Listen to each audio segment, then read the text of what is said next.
आपके पेपर से पहले हर एक सब्जेक्ट का रिवीजन वीडियो मैं आपको बनाकर दूंगा। 40 से 50 मिनट का एक वीडियो बनाऊंगा, रिवीजन वीडियो, और उस वीडियो को जरूर देखना। और मैं आपको यह भी बता रहा हूं कि मैं आपके लिए किस किस सब्जेक्ट पर वीडियो लेकर आऊंगा। गौर से सुन लीजिए, दोबारा सुन लीजिए। हिंदी की वीडियो बनाऊंगा, English subject, political science, history, physical education, business studies, economics और होम साइंस सब्जेक्ट की वीडियो बनाऊंगा। और हाँ, सोशलॉजी अर्थात समाज शास्त्र सब्जेक्ट की भी वीडियो बनाकर दूंगा। डियर स्टूडेंट, अब बात करते हैं इस वीडियो की। इस वीडियो में न्यू सिलेबस क्लास 12 हिंदी के 5 चैप्टर मैं आपके लिए लेकर आया हूं। यह 5 चैप्टर ऐसे हैं जो अब तक मैंने नहीं पढ़ाए थे, तो यह मेरी तीसरी वीडियो है। पहली वीडियो में मैंने आपको बताया था 6 पाठ, दूसरी वाली में बताई मैंने आपको 6 कविताएं, और तीसरी वाली में आपको मैं बता रहा हूं हिंदी के 5 पाठ जो काफी महत्वपूर्ण है, और इनके महत्वपूर्ण प्रश्न मैं आपको इस वीडियो में बताने जा रहा हूं। हो सकता है कि वीडियो थोड़ा लंबा हो जाए, लेकिन अगर अच्छा पढ़ना चाहते हो तो वीडियो तो लंबा होगा ही।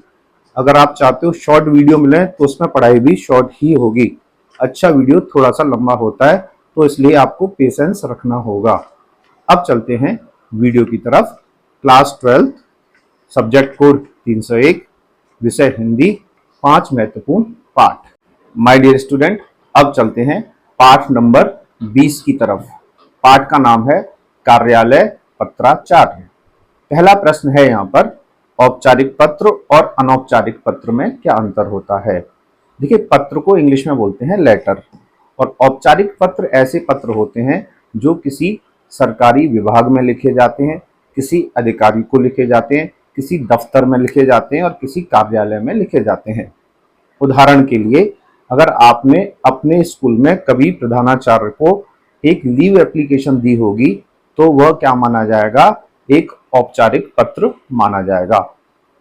अनौपचारिक पत्र ऐसे पत्र होते हैं जो हम अपने दोस्तों को, रिश्तेदारों को, माता पिता को लिखते हैं। ऐसे पत्रों को हम अनौपचारिक पत्र बोलते हैं। औपचारिक पत्र में बहुत सारी औपचारिकताएं होती हैं, और एक विषय होता है कि किस विषय में हम वो पत्र लिख रहे हैं। औपचारिक पत्र हम किसी कार्यालय में लिखते हैं, किसी दफ्तर में लिखते हैं, प्रार्थना पत्र लिखते हैं, और नौकरी के लिए भी हम औपचारिक पत्र लिखते हैं।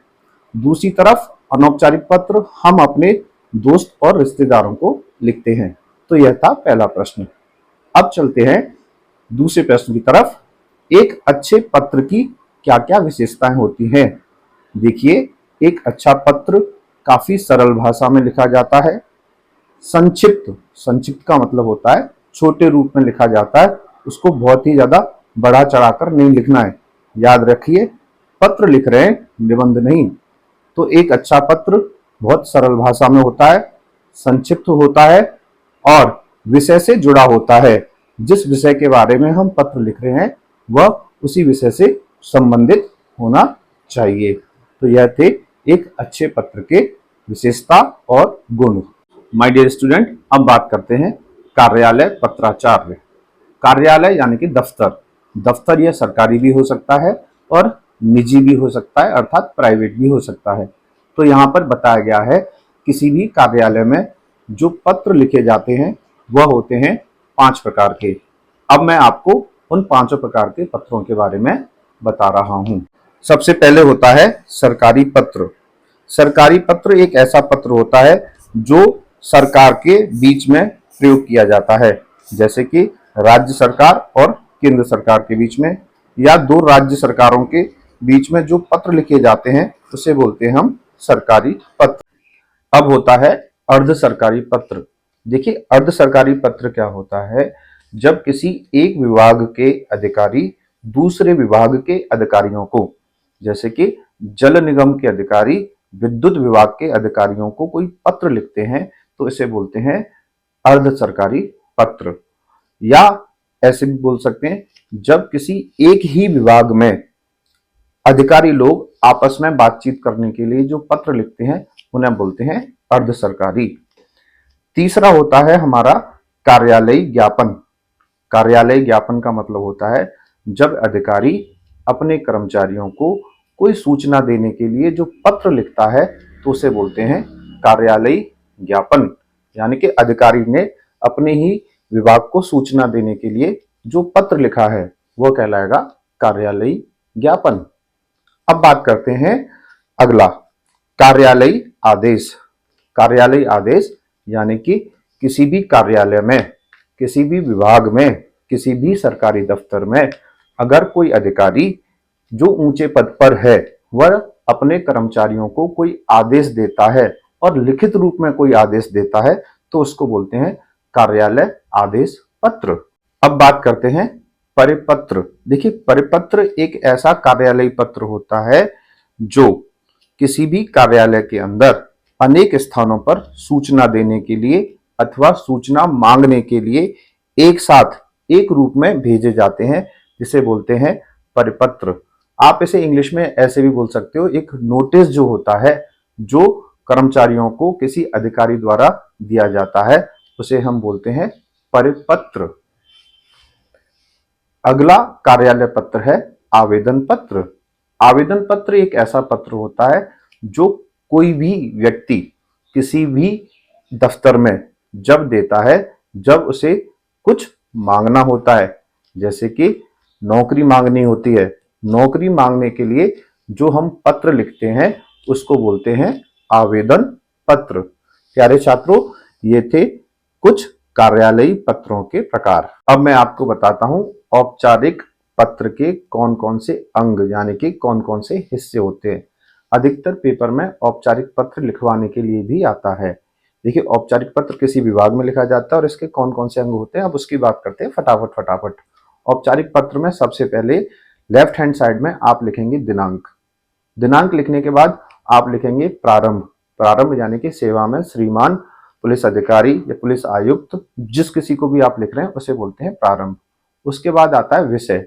विषय यानी कि आप किस बारे में उस पत्र को लिख रहे हैं। जैसे कि आपने लिखा बढ़ते हुए अपराध के बारे में तो विषय डालेंगे बढ़ते हुए अपराध के बारे में। दिनांक, प्रारंभ और विषय। विषय को लिखने के बाद अब लिखेंगे आप संबोधन। संबोधन में लिखते हैं महोदय या श्रीमान जी।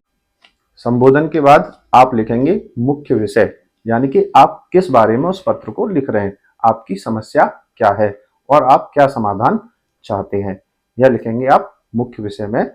और पत्र को आप समाप्त करेंगे तब लिखेंगे सधन्यवाद भवदीय या प्रार्थी। प्रार्थी यानी कि आप जो हैं, प्रार्थी में आएगा आपका नाम। इस तरह आप एक औपचारिक पत्र को लिख कर आएंगे। मैंने आपको स्क्रीन पर इस फॉर्मेट को दिखाने की भी कोशिश की है, उम्मीद करता हूं आपको समझ में आएगा। तो यह था पाठ नंबर 20। माय डियर स्टूडेंट, अब चलते हैं पाठ नंबर 21 की तरफ। पाठ नंबर 21 है टिप्पण और प्रारूपण।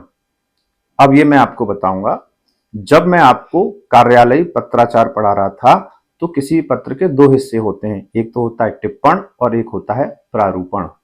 तो चलते हैं अब प्रश्नों की तरफ। देखिए, पहला प्रश्न है टिप्पणी किसे कहते हैं। टिप्पणी, यहां पर दो शब्दों का प्रयोग करूंगा, टिप्पण और टिप्पणी। तो सबसे पहले बात करते हैं टिप्पणी किसे कहते हैं। टिप्पणी को इंग्लिश में बोलते हैं कमेंट। कमेंट, जब भी आप फेसबुक, इंस्टा पर कोई भी पिक या वीडियो अपलोड करते हो तो उस पर कमेंट आते हैं। कमेंट अच्छे भी हो सकते हैं और बुरे भी हो सकते हैं, अर्थात टिप्पणी अच्छी भी हो सकती है और बुरी भी हो सकती है। टिप्पणी कोई भी कर सकता है, टिप्पणी करने का अधिकार हर किसी को होता है। टिप्पणी सकारात्मक भी हो सकती है और टिप्पणी नकारात्मक भी हो सकती है। टिप्पणी में असभ्य भाषा का भी प्रयोग किया जा सकता है। टिप्पणी को इंग्लिश में बोलते हैं कमेंट। तो यह हो गया टिप्पणी किसे कहते हैं। अब बात करते हैं टिप्पण। देखिए, टिप्पण को इंग्लिश में बोलते हैं नोटिंग। नोटिंग अर्थात हमने ध्यान दे दिया और हमने आपकी बात सुन ली।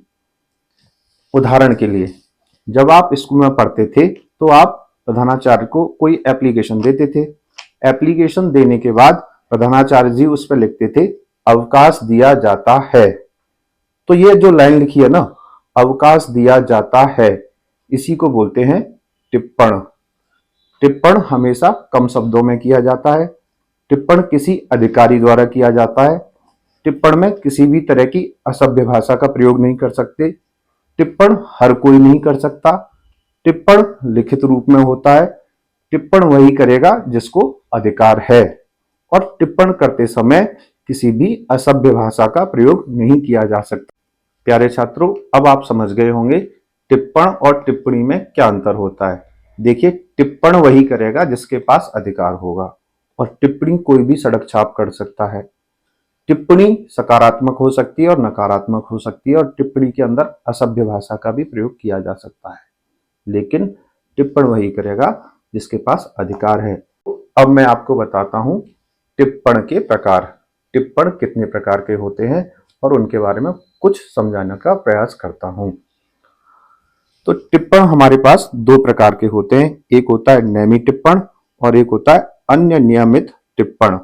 देखिए, नेमी टिप्पण वो होता है जो हमारी रोजमर्रा की जिंदगी में प्रयोग किया जाता है और इसे बोलते हैं नेमी टिप्पण। अन्य नियमित टिप्पण भी हमारे पास दो प्रकार के होते हैं, अंतरा विभागीय टिप्पण और अंतर विभागीय टिप्पण। ये थे हमारे टिप्पण के प्रकार। अब बात करते हैं प्रारूपण क्या होता है। देखिए, प्रारूपण को इंग्लिश में बोलते हैं ड्राफ्टिंग। अब कुछ इस तरह समझिए, जैसे किसी सरकारी अधिकारी को किसी भी पत्र का जवाब देना है, तो सरकारी अधिकारी क्या कहेगा, अपने किसी सहायक से बोलेगा इसका जवाब तैयार कीजिए। तो वह कर्मचारी सरकारी अधिकारी के लिए एक पत्र तैयार करेगा। कोई सरकारी अधिकारी, कोई ऊंची पोस्ट पर बैठा हुआ अधिकारी खुद तो पत्र लिखने से रहा, वह अपने किसी सहायक को कहेगा, भाई एक काम करो, जो मेरे पास पत्र आया है उसका जवाब तैयार करो। तो वह अनुभवी इंसान एक कच्चा पत्र, दोबारा सुनिए, कच्चा पत्र, यानी कि वह पत्र नहीं है लेकिन पत्र का एक रूप है, जिसे हम बोलते हैं ड्राफ्टिंग। ड्राफ्टिंग को हिंदी में बोलते हैं प्रारूपण।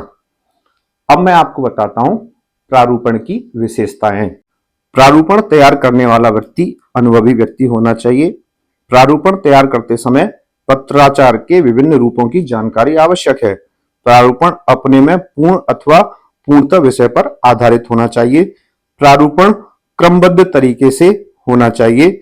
यदि प्रश्न का उत्तर दिया जा रहा है तो उत्तर समुचित तथा सटीक होना चाहिए। प्रारूपण में शुद्धता होनी चाहिए, शब्दों की, व्याकरण की कोई भी गलती नहीं होनी चाहिए और प्रारूपण सरल होना चाहिए, प्रारूपण स्पष्ट होना चाहिए और प्रारूपण विषय से जुड़ा हुआ होना चाहिए।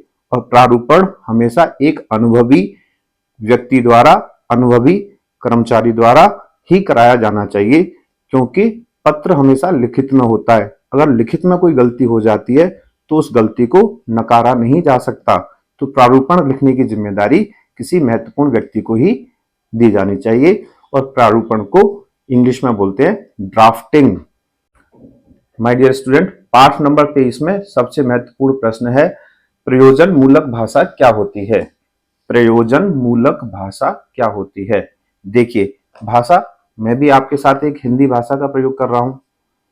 इसी तरह आपने देखा होगा वकील साहब, डॉक्टर, सीए, यह जो लोग भाषा का प्रयोग करते हैं अपने दफ्तर में, यह बिल्कुल अलग तरह की भाषा होती है। तो प्रयोजन मूलक भाषा एक ऐसी भाषा होती है जो किसी विशेष क्षेत्र में विशेष लोगों द्वारा विशेष प्रयोजन के लिए प्रयोग की जाती है। ऐसी भाषा को बोलते हैं प्रयोजन मूलक भाषा। जैसे कि सरकारी दफ्तरों की भाषा, अदालत की कार्रवाई के दौरान वकील साहब की भाषा और किसी डॉक्टर साहब की भाषा, यह क्या कहलाती है, प्रयोजन मूलक भाषा कही जाती है। अब बात करते हैं अगले प्रश्न की। प्रश्न है, प्रयुक्ति क्या होती है। प्रयुक्ति, प्रयुक्ति, प्र प्लस युक्ति, कई बार बोला है, सुन लीजिए, प्रयुक्ति। अब मैं आपको बताता हूं प्रयुक्ति का क्या अर्थ होता है। जैसा कि आप जानते हो, हिंदी एक भाषा है और इस भाषा में कई सारे ऐसे शब्द होते हैं जिनका अलग अलग प्रयोग किया जाता है अलग अलग स्थानों पर। जैसे कि उदाहरण, मैंने आपसे कहा मैं एक सरकारी पद पर काम करता हूं, तो आप समझ जाएंगे यह व्यक्ति एक सरकारी दफ्तर में है, पद यानी कि किसी रैंक पे है, किसी अच्छी पोस्ट पर। अगर मुझे पद शब्द का कोई दूसरा इस्तेमाल करना होगा तो मैं ये कहूंगा, मैं गांधी जी के पद चिन्हों पर चलता हूं, यानी कि पैरों के चिन्हों पर। तो यहां पर शब्द तो एक ही था, पद, लेकिन उसके अर्थ दो अलग अलग हो गए। तो यह पद शब्द दो अलग अलग अर्थों में प्रयोग हुआ है, तो इसे बोलेंगे प्रयुक्ति का एक उदाहरण। प्यारे छात्रों, अब चलते हैं पाठ नंबर 24 की तरफ, हिंदी और जनसंचार के माध्यम। देखिए, जनसंचार, यहाँ पर दो शब्द हैं। जन मतलब जनता अर्थात लोग, संचार मतलब बात को पहुंचाना। तो जनसंचार के माध्यम, अगर हम लोगों तक अपनी बात पहुंचाना चाहते हैं तो उसके लिए हमें कुछ माध्यम की आवश्यकता होती है, और यह माध्यम होते हैं TV, radio, internet, mobile, banner, poster. यह सब जनसंचार के माध्यम कहे जाते हैं। उम्मीद करता हूं आपको समझ में आ गया होगा कि जनसंचार के माध्यम क्या होते हैं। प्यारे छात्रों, अगला प्रश्न है, न्यू मीडिया का क्या अर्थ है? न्यू अर्थात नया। क्या लगता है आपको, क्या अर्थ हो सकता है न्यू मीडिया का? भाई मुझे तो ऐसा लगता है इंटरनेट, यह हमारे लिए बहुत ही नया कंसेप्ट है और यही न्यू मीडिया है। अगर आपसे कोई या आप किसी से फेसबुक, इंस्टाग्राम, ट्विटर, यूट्यूब इस तरह के प्लेटफॉर्म के थ्रू बात कर रहे हैं तो इसे बोला जाता है न्यू मीडिया। प्यारे छात्रों, अगला प्रश्न है, सोशल मीडिया के सकारात्मक और नकारात्मक प्रभाव। यह बहुत ही आसान प्रश्न है और इसका आंसर, इसका उत्तर तो आप लोग मुझसे भी अच्छी तरीके से दे सकते हैं। देखिए, सोशल मीडिया के बहुत सारे सकारात्मक पहलू भी हैं और नकारात्मक पहलू भी हैं। चलते हैं सकारात्मक पहलू की तरफ। सोशल मीडिया से हमें जानकारी प्राप्त होती है। सोशल मीडिया के द्वारा सरकार अपनी बात जनता तक बहुत ही जल्दी, आसान तरीके से पहुंचा सकती है। सोशल मीडिया के द्वारा हम शिक्षा भी प्राप्त कर सकते हैं। सोशल मीडिया के द्वारा हम जरूरतमंदों की मदद भी कर सकते हैं। सोशल मीडिया के द्वारा मुसीबत के समय हम सब एक साथ भी हो सकते हैं। और आप तो जानते हैं, ऐसे दुनिया में और हमारे देश में कितने लोग हैं जो सोशल मीडिया की वजह से बहुत ही फेमस हो चुके हैं, और बहुत सारे लोग तो सोशल मीडिया के माध्यम से बहुत सारा नाम और पैसा भी कमा रहे हैं। तो यह थे सोशल मीडिया के सकारात्मक पहलू। अब बात करते हैं सोशल मीडिया के नकारात्मक पहलू। देखिए, नकारात्मक यानी कि इसके कुछ नकारात्मक पहलू भी हैं। जैसे कि सोशल मीडिया पे अगर कोई गलत अफवाह फैल जाए तो वह अफवाह बहुत जल्दी से फैल जाती है, जिससे हमारे देश में तनाव का माहौल उत्पन्न हो सकता है। सोशल मीडिया पर किसी को बहुत बदनाम भी किया जा सकता है। सोशल मीडिया का दुरुपयोग भी किया जाता है। अगर सोशल मीडिया गलत हाथों में चली जाए तो उससे समाज में लड़ाई झगड़े दंगे भी हो सकते हैं। इसलिए सोशल मीडिया हमारे लिए कुछ नकारात्मक पहलू भी रखती है। प्यारे छात्रों, अब चलते हैं पाठ नंबर 25 की तरफ। पाठ का नाम है हिंदी और प्रौद्योगिकी। हिंदी तो आप समझते ही हैं और प्रौद्योगिकी को बोलते हैं टेक्नोलॉजी। तो पाठ का क्या नाम है? हिंदी और प्रौद्योगिकी। पाठ नंबर 25 न्यू सिलेबस का हिस्सा है ये। अब इस पाठ में कुछ महत्वपूर्ण प्रश्न हैं, मैं उन महत्वपूर्ण प्रश्नों को बता रहा हूं। काफी आसान पाठ है और आप लोगों की जिंदगी से जुड़ा हुआ पाठ है और आप बहुत अच्छी तरीके से इसको समझ जाएंगे। पहला प्रश्न है, हमारे दैनिक जीवन में कंप्यूटर के क्या क्या उपयोग हैं? आप जानते हो आज के समय में कंप्यूटर और मोबाइल दोनों ही काफी महत्वपूर्ण डिवाइस हैं। तो यहाँ पर बात करते हैं कंप्यूटर के क्या क्या उपयोग हैं। कंप्यूटर उपयोग किया जाता है स्कूल में बच्चों को पढ़ाने के लिए, बैंक में भी कंप्यूटर का उपयोग किया जाता है, रेलवे के अंदर भी कंप्यूटर का उपयोग किया जाता है, हॉस्पिटल्स में कंप्यूटर का उपयोग किया जाता है, मैचों के दौरान यानी कि स्पोर्ट्स में यानी कि खेल कूदों में भी कंप्यूटर का उपयोग किया जाता है। हमारे देश में और दुनिया में आजकल कोई भी ऐसा स्थान नहीं है जहां पर हम कंप्यूटर का प्रयोग नहीं करते। इसलिए कंप्यूटर हमारे जीवन में काफी महत्वपूर्ण स्थान रखता है। अब बात करते हैं अगला प्रश्न, ई पेपर क्या होता है? ई मतलब इलेक्ट्रॉनिक, अर्थात कोई भी ऐसा दस्तावेज, कोई भी ऐसा डॉक्यूमेंट, कोई भी ऐसा न्यूज़पेपर जो इलेक्ट्रॉनिक फॉर्मेट में होगा उसे बोलते हैं ई पेपर। यह बहुत ही आसानी से आपके फ़ोन में आ सकता है और आप इसे कहीं भी बैठकर पढ़ सकते हैं। इससे समय की भी बचत होती है, पर्यावरण की भी रक्षा होती है और पैसों की भी बचत होती है। इसको कहते हैं ई पेपर। प्यारे छात्रों, अगला प्रश्न है आर्टिफिशियल इंटेलिजेंस क्या होती है। देखिए, आर्टिफिशियल का मतलब होता है कृत्रिम अर्थात बनाया हुआ, इंटेलिजेंस का मतलब होता है दिमाग। आजकल हम कंप्यूटर और मोबाइल का बहुत अधिक उपयोग करते हैं और अपनी सुविधा के लिए इनको हम तरह तरह से प्रयोग करते हैं। आपने उदाहरण सुना होगा एक Alexa. Alexa play the music. तो एलेक्सा हमारे लिए क्या करती है, म्यूजिक प्ले कर देती है और हम अपनी जगह पर बैठे रहते हैं। यह आर्टिफिशियल इंटेलिजेंस का एक सबसे बेहतरीन उदाहरण है। अगर आप एप्पल का फोन यूज कर रहे हैं तो आपके यहाँ पर एक फीचर होता है सिरी, तो वो भी आपके आदेश के अनुसार काम करता है। तो आर्टिफिशियल इंटेलिजेंस यानी कि ऐसे सॉफ्टवेयर जो मनुष्य अपनी आवश्यकताओं के अनुसार बनाता है और यह सॉफ्टवेयर एक वही काम करते हैं जो दूसरा मनुष्य काम करता है। कुछ दिन बाद ऐसा भी हो सकता है कि ऐसे बहुत सारे सॉफ्टवेयर मार्केट में आ जाएं और हम इनका उपयोग अपने जीवन को और अच्छा बनाने के लिए करें। डियर स्टूडेंट, अब बात करते हैं क्लाउड कंप्यूटिंग। क्लाउड, देखिए क्लाउड कंप्यूटिंग का क्या मतलब है। सर्वर, सर्वर अर्थात कंप्यूटर पर हम एक स्पेस बुक कर लेते हैं और उस स्पेस का यूज करते हैं। क्यों करते हैं कि यह स्पेस हम कभी भी कहीं से भी एक्सेस कर सकते हैं। उदाहरण समझिए, मैं आपके लिए यूट्यूब वीडियो बना रहा हूं और मैं यह वीडियो अपलोड कर देता हूं यूट्यूब पर। तो भविष्य में ये वीडियो मैं कहीं से भी एक्सेस कर सकता हूं और यह जब वीडियो मैं आपके लिए अपलोड करता हूं तो कहीं ना कहीं तो स्पेस लेती होंगी, कोई ना कोई स्थान तो घेरती होंगी। इस तरह का जो स्पेस होता है उसे बोलते हैं हम क्लाउड कंप्यूटिंग। बहुत सारे लोग ऐसा स्पेस खरीदते भी हैं, पैसे देकर भी ऐसा स्पेस खरीदा जाता है, सर्वर पे खरीदा जाता है, कंप्यूटर पे खरीदा जाता है। जो कोई कंपनी यह काम करती है वह हमारे लिए यह स्पेस देती है, इसको बोलते हैं क्लाउड कंप्यूटिंग।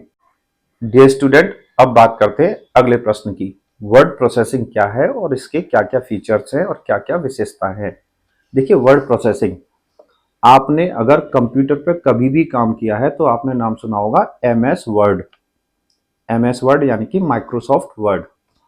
तो वर्ड प्रोसेसिंग यानी कि जब हम कंप्यूटर के अंदर कोई काम करते हैं तो जो टेक्स्ट लिखते हैं कंप्यूटर के अंदर उसको छोटा करना, बड़ा करना, बोल्ड करना, इटैलिक करना, अपने हिसाब से डिजाइन करना, इसको बोलते हैं वर्ड प्रोसेसिंग। यानी कि वर्ड्स के साथ छेड़छाड़ करना, उन्हें सुंदर बनाना और उन्हें एक अच्छे फॉर्मेट में लेके आना। अब हम बात करते हैं वर्ड प्रोसेसिंग की क्या क्या विशेषता है। तो विशेषता नंबर 1, यहाँ पे वर्ड्स को अर्थात टेक्स्ट को, अब मैं वर्ड्स को यहाँ पर टेक्स्ट बोलूंगा तो टेक्स्ट को हम छोटा कर सकते हैं और बड़ा कर सकते हैं। टेक्स्ट का कलर चेंज कर सकते हैं। आपने देखा होगा एमएस वर्ड में आप किसी भी टेक्स्ट का कलर भी चेंज कर सकते हैं। टेक्स्ट को बोल्ड कर सकते हैं, टेक्स्ट को इटैलिक कर सकते हैं, टेक्स्ट को कॉपी कर सकते हैं, अंडू कर सकते हैं, एडिट कर सकते हैं और स्पेलिंग और ग्रामर की मिस्टेक को भी सुधार सकते हैं। यह थे वर्ड प्रोसेसिंग के कुछ फीचर। आपके पेपर से पहले हर एक सब्जेक्ट का रिवीजन वीडियो मैं आपको बनाकर दूंगा। 40 से 50 मिनट का एक वीडियो बनाऊंगा, रिवीजन वीडियो, और उस वीडियो को जरूर देखना। और मैं आपको यह भी बता रहा हूं कि मैं आपके लिए किस किस सब्जेक्ट पर वीडियो लेकर आऊंगा। गौर से सुन लीजिए, दोबारा सुन लीजिए। हिंदी की वीडियो बनाऊंगा, English subject, political science, history, physical education, business studies, economics और होम साइंस सब्जेक्ट की वीडियो बनाऊंगा। और हाँ, सोशलॉजी अर्थात समाज शास्त्र सब्जेक्ट की भी वीडियो बनाकर दूंगा। नए सिलेबस के हिसाब से महत्वपूर्ण प्रश्न और पिछले साल के महत्वपूर्ण प्रश्नों को लेकर आपके लिए एक बहुत अच्छी वीडियो मैं हर पेपर से पहले लाकर दूंगा। अगर आपका कोई साथी, कोई दोस्त, कोई भाई, कोई बहन, कोई रिश्तेदार एनआईओएस में पढ़ता है और उसको किसी भी तरह की कोई भी हेल्प चाहिए तो वो हेल्प करने के लिए हम हमेशा तैयार रहते हैं। आप इस वीडियो को, इस चैनल को अधिक से अधिक लोगों तक पहुंचाइए। अगर आपका कोई भी NIOS स्टूडेंट का कोई ग्रुप बना है तो यह वीडियो आप प्लीज़ वहां भी शेयर कर दीजिए, जिससे उन स्टूडेंट का भी काम हो जाएगा, उनको भी पढ़ने का अवसर मिलेगा। प्यारे छात्रों, आज के लिए सिर्फ इतना ही। हिंदी की मैंने अब तक आपको 3 वीडियो बनाकर दे दी हैं और रिवीजन वीडियो भी मैं आपको बनाकर दूंगा। तब तक के लिए धन्यवाद। जय श्री राम, जय हिंद, जय भारत।